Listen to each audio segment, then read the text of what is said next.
The snowflakes are falling so fast, and winter has come now at last. Through walls upon profiles, snow, your hope. So this is Charles Minito. He was actually a World War I vet, but he became the founder of the National Ski Patrol. And when he learned that the Finnish army on skis took out an entire Russian tank division that invaded Finland in 1939, he kind of pointed out the fact that should America ever get invaded from the north, especially in snow regions or in the mountains, that we didn't have a group of military that could protect us from it. It's pretty amazing. It is. It's such an amazing story. I'm so glad that you're telling this story. It's going to be really amazing. And your role is so important because as I've been as I've been stumbling through this whole thing, learning about it, that's when actually it was a little fourth grade girl goes, "Weren't there any women that were part of this?" And I go, "Well, actually, there was about the 200 women I just learned about that were at Camp Hale." Yeah, that's so cool. Here's Thank the Hall you of Fame, on behalf of women everywhere. So here's the Hall of Fame so cool. area, which is really cool because it's interactive. So now everybody that's part of this is you can go on, it's touch screen, you can watch their video, learn about their history. I love this. Yeah. This is so cool. All the different ski boots. That's it all. Like amazing, right? The engineering. But sometimes it's funny because they've taken steps in one direction and have to go backwards. Right? Remember the rear entry boot? Yeah. But then you went back to something a little bit more similar to that. So it's gone off path a few times and then come and back. All the different bindings. Yeah. I grew up with safety straps where you crash and your skis stay attached to you and hit you in the head. That sounds like not a safe thing at all. It's fashion at its finest. There's a great video that takes place on this TV that just goes through all the history and years of fashion. Yeah. And this part is really cool. I think this is all the competition row and this interactive thing. So we get to go to the year. Yeah. And then we can find world championships, Colorado heroes. Hello. Hello. Who dat? Pretty neat. Oh my gosh, you go through all those pictures. It's so cool. Oh, such good memories.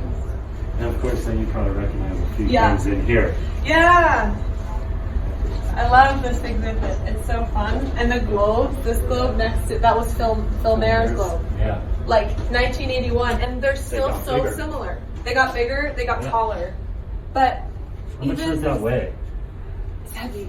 I never weighed it actually, but it's... Is it crystal? It is crystal, and it's funny when you travel with it through the airport, it just shows up as this big black blob on the x-rays. Because it is lead. Right. And they freak out. Oh my gosh. They're like, open this bag, what's in here? And I'm like, it's just nothing.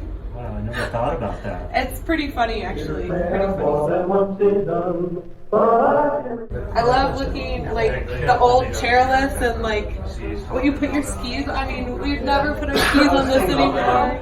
They had a safety bar, but they also had these wool blankets on it. Oh. So if you look in the old movies, a great one, Sun Valley Serenade, you see them get on the chairlift and they roll the bar over them, and this beautiful blanket just coats their legs and keeps them warm. Oh my gosh, that sounds so nice. Yeah. Oh, we should bring that back. That sounds wonderful. There's a lot of things we should bring back. Right? Past that they nailed back then. They nailed it. They thought about all those things.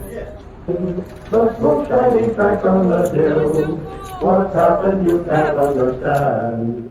There's two leather skis in your hand. Two boys upon profiles, snow.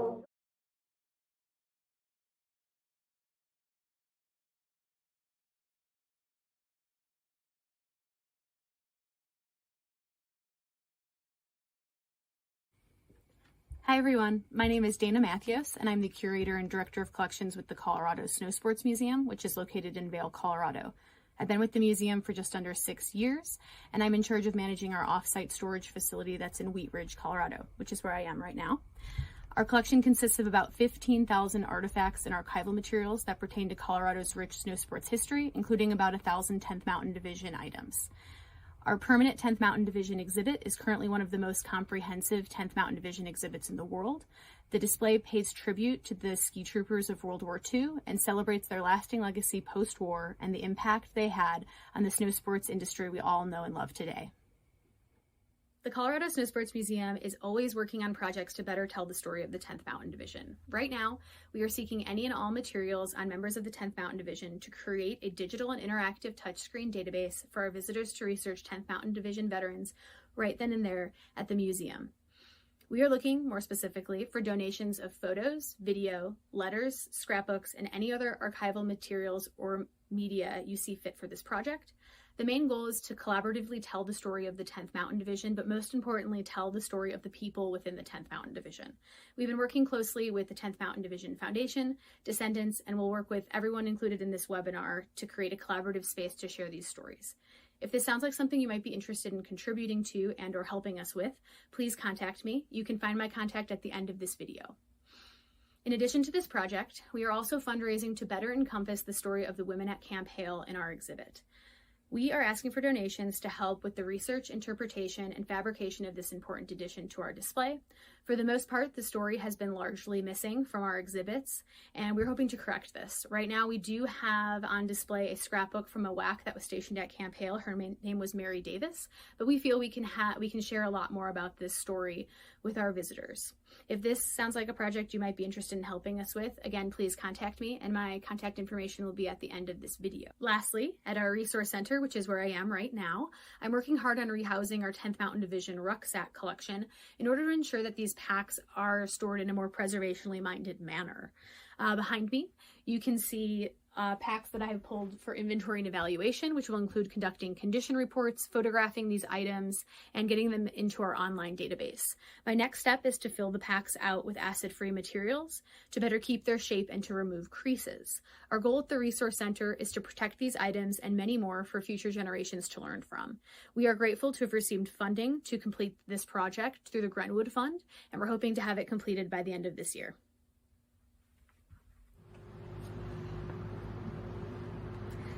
To close, I just wanted to invite you all to check out the Colorado Snowsports Museum and Hall of Fame's social media platforms as well as our website.